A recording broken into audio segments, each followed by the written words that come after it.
This is the bull mower. It is a stand-on flail. And not only that, it is a tracked machine. So it's something a little bit different, or more than a little bit different. This is very different. Now, as a lot of you guys will already know, I do love a flail. This is my flail there. That's a 900 wide one.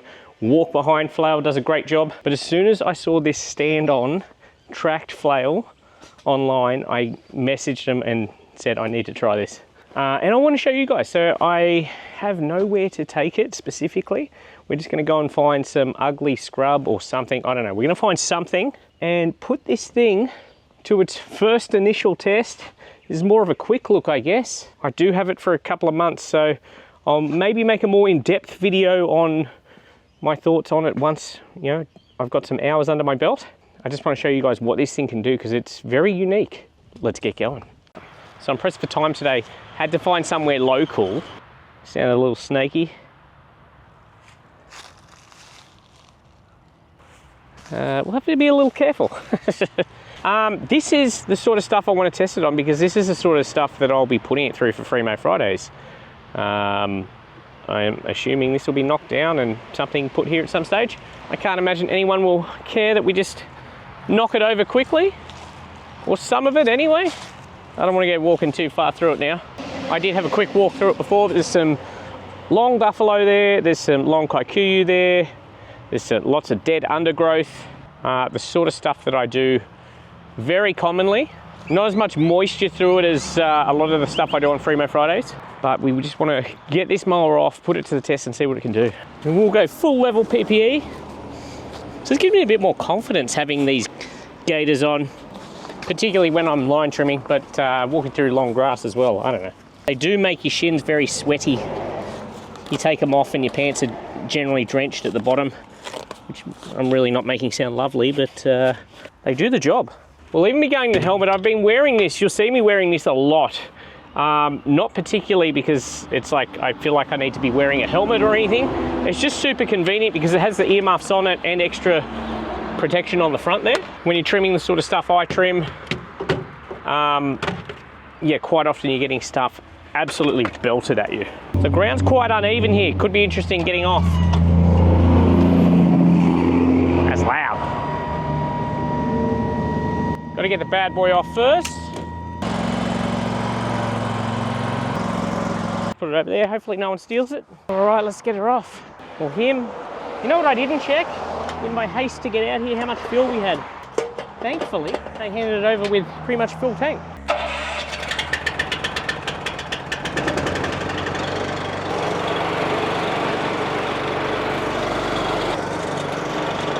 Try and keep our weight right back.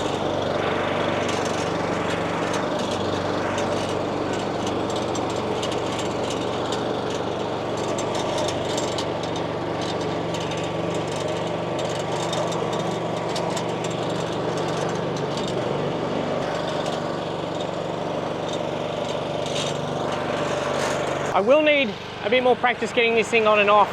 Flail contraption at the front has very low clearance. It gets a little bit awkward, but been able to do it so far.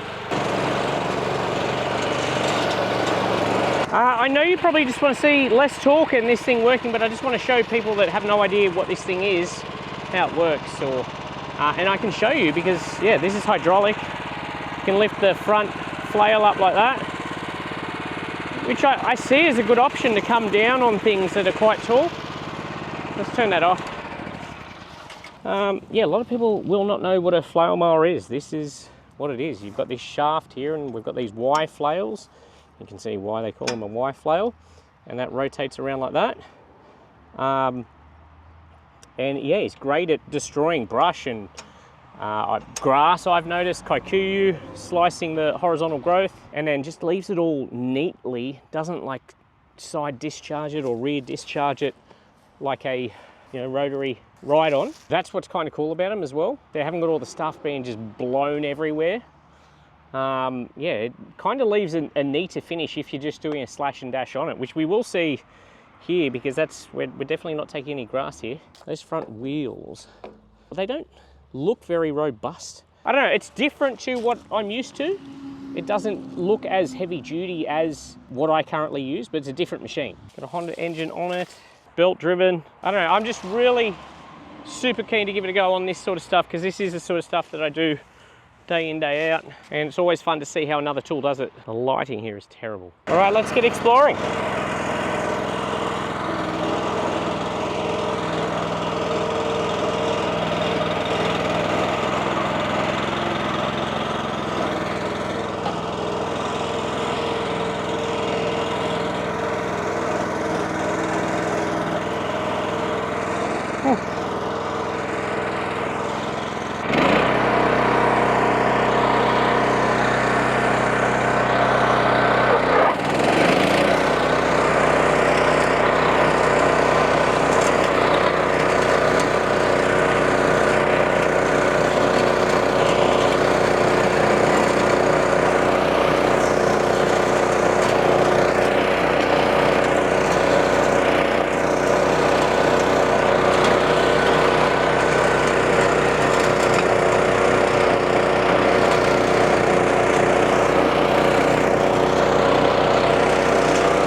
Sure, it doesn't probably show it that well on that angle, but that's what we've done here.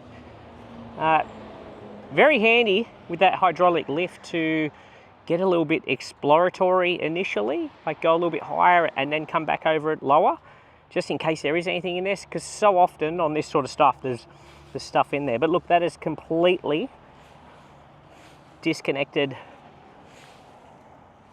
pretty much down to the dirt, which is exactly what I need. Yeah, didn't have any trouble with that at all.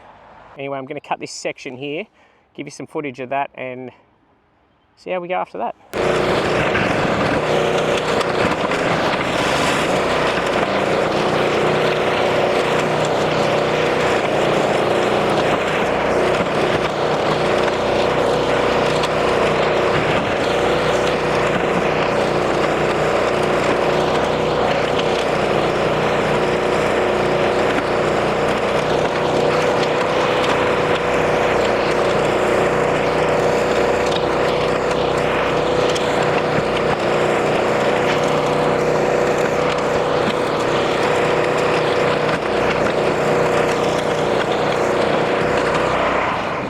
That's pretty much what we need to see.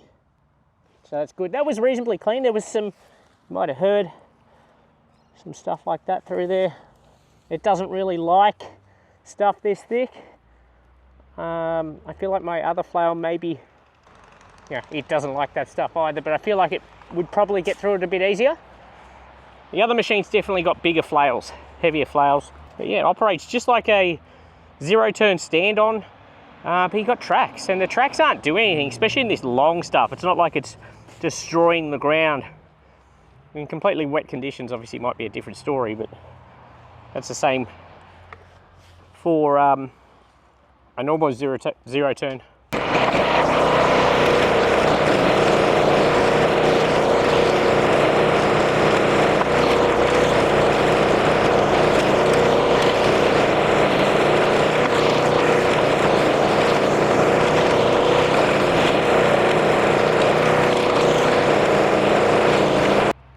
So I definitely do a double pass, which I would normally do with my other machine anyway. Start a little bit higher, like I just did there, and then drop it right down after that once you know nothing's in there as well. But that was more of a real world, let's see how quick we can get through it test. Let's see if I can do this one-handed. I'm going to take you on board, show you what it's like. Oh, it's going to be awkward.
While these machines, flail mowers that is, are pretty much bulletproof, or they'll go through just about anything, their biggest enemy is, you know, rope, hose, anything that can get wrapped around the shaft.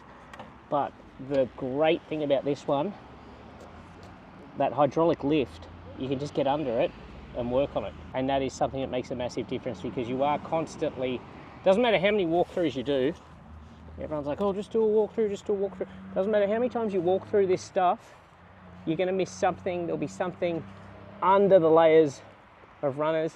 There's a plastic bag there. Again, that's not the end of the world, but sometimes it can like wrap plastic around the shaft or something around the shaft, and then you know when it's done because it's making a completely different noise. I'm having fun. I'll have plenty more on this mower. Like I said, I'm going to have it for a few months, so I'll put it through plenty of punishment. I'll show you a bit more of cutting here, maybe just some raw footage.